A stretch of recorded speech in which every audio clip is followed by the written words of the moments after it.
choice. Yes, Christy. Gloria, I really appreciate how you frame it as the party left you, you didn't leave the party, and I think it's really important to say that because people get caught in it and then they think that they're stuck, and they're not stuck. And so I appreciate you putting it that way because I think it helps people, if they want to change.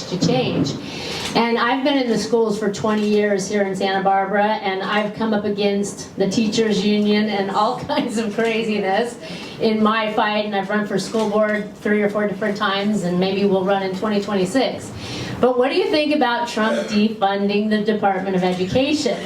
I mean, we know it's the biggest money laundering scam in California and probably in the nation. And so I know that there has to be funding for education, and we need the kids to actually be learning, which is what they're not doing right now. They're learning things they shouldn't be learning, and they're not learning to read and do math and all that. So what do you think about how that would affect, and what would it look like? Would we come up with something new?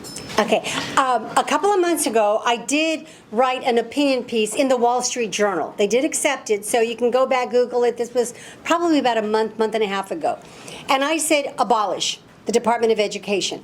But let's take a look at it, though. One thing is abolition, because basically all the Department of Education does is it's a middleman.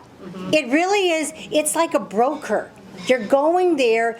The taxation, the policy goes to this it's a huge department. And what they do is they figure out formulas to send to each of the states. Education is a state function. So education should go back to the states and then to the locals. The Department of Education, it was set up under Jimmy Carter, and this was a giveaway to the teachers union. Anything in education, believe me, the very powerful education, the teachers union is behind it. Always look for that. There's, it's kind of like the Wizard of Oz. Open the curtains, there's Randy Weingarten and the teachers union right there, every single time. So what this would do, the abolition would say, we're going to abolish the middleman. We can figure out the formulas, whatever they are. Maybe you have to have some semblance of folks. Some can be in Treasury for student loans. Others can be under, like, for example, the Office of Civil Rights under the Department of Justice for special ed and enforcing the rights of special ed students. I mean, there's a number of things where you can disperse, but you don't need to have a building there with thousands of employees. And what you do then is you take the form and you just send it to the states. Okay, but the work can't stop there. Let's say that the abolition of the Department ensures.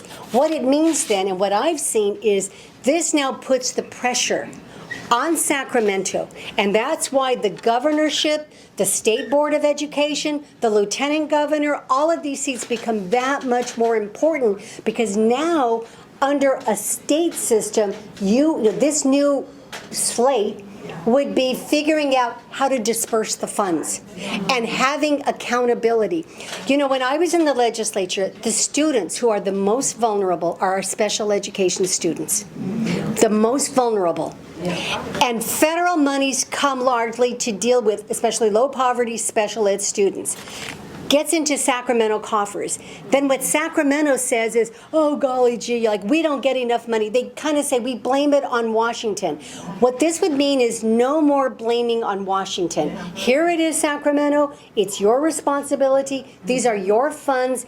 And now Sacramento will have to show its values, because all a budget is a statement of values. And if we put money into educating special ed students or fair distribution in terms of looking at how do we close these chronically failing schools, shut them down, turn them into charters, homeschool, whichever, I believe in vouchers, educational opportunity scholarships, so that parents can choose, I want to go over here or I want to go there. Religious instruction as well. I believe in it all. But it now means that Sacramento won't have excuses anymore. And I think if we